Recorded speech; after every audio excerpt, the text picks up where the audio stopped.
à présent à Madame Nathalie Macquois, présidente du groupe Génération. Merci Madame la maire, chers collègues.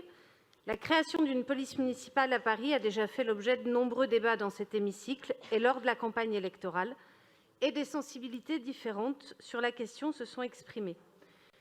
J'interviens ici pour développer la sensibilité de Génération.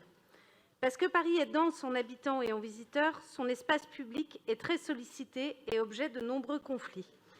Il est souvent compliqué de trouver l'équilibre entre les différentes occupations, le droit d'y boire un verre et le droit de dormir quand de nombreuses fenêtres donnent directement dessus et qu'il fait chaud.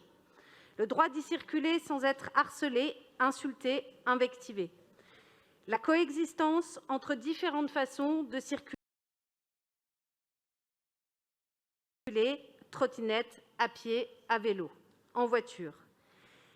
La DPSP, depuis plusieurs années, améliore la qualité de ses interventions. Prévention, puis verbalisation quand l'interdiction du jet de mégots a été décidée, présence physique de médiateurs circulant dans les rues repérées, chargés de créer du lien et de prévenir des conflits, le jour et en soirée, puis assurant désormais depuis quelques mois des points de rencontre. Présence sécurisante aussi dans un équipement municipal, et je me souviens aussi dans des centres Paris Anime ou dans des bibliothèques, quand elles étaient confrontées, les équipes, à des difficultés au moment de fermer. La présente délibération annonce l'augmentation des moyens octroyés pour remplir l'ensemble des missions confiées à la DPSP, avec un objectif global de 5 000 agents à la fin de la mandature, parmi lesquels il y aurait des policiers municipaux. Pour ce qui est des insécurités vécues, comme les cambriolages, les violences, les vols, elles seront bien à la charge de la police nationale. Cela pose donc la question des moyens affectés à la sécurité et à la présence de policiers nationaux dans notre quotidien. Une seule question nous préoccupe, l'intérêt des Parisiennes et Parisiens, et nous le faisons sincèrement. Cette sincérité nous oblige à nous interroger sur la pertinence de l'outil en construction, la police municipale parisienne. Quelle réponse supplémentaire va-t-elle apporter par rapport à ce que fait déjà la DPSP? Autrement dit, quelles actions qui ne sont pas effectuées aujourd'hui va-t-elle faire?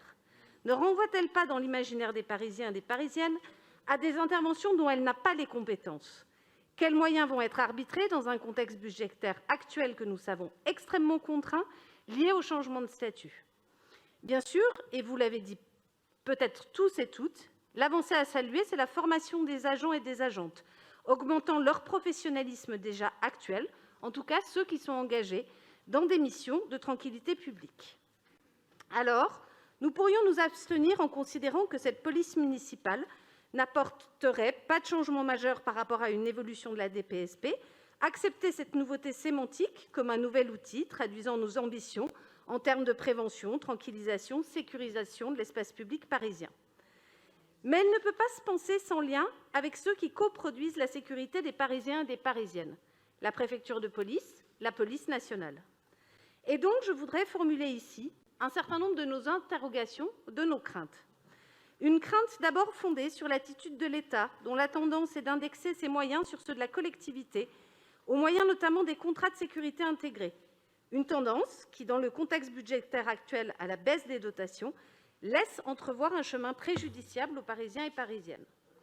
Une crainte du brouillage de la répartition actuelle des pouvoirs entre ce qui relève de la Ville de Paris et de ce qui relève de la préfecture de police. La non-concurrence des polices combinée à leur coordination nous semble pouvoir faire glisser, parfois, nos agents vers des missions qui ne relèvent pas d'eux. En ce sens, aussi, la pratique actuelle du maintien de l'ordre à Paris ou de la sécurisation d'événements en apparence non violents est un facteur d'inquiétude supplémentaire. Une crainte quant aux moyens que notre ville pourra mobiliser pour ses ressources humaines et dans le recrutement des agents. Nombre de services publics ne peuvent fonctionner qu'en y consacrant du personnel, et c'est en particulier le cas de nombreux services qui concourent aux missions de prévention ou d'assistance aux personnes vulnérables. Une crainte enfin sur l'évolution possible de cette police, de ses compétences et de son armement. On l'entend déjà, et nous avons déjà vécu l'annonce de sa constitution sans être consultés. La pression, si de funestes événements adviennent, peuvent pousser à suivre l'émoi d'une opinion publique qui souhaitera augmenter les moyens de protection des policiers municipaux par l'armement létal. Pour ces raisons, et dans la continuité de nos positions et expressions sur le sujet depuis 2019, nous voterons contre cette délibération. Merci, madame.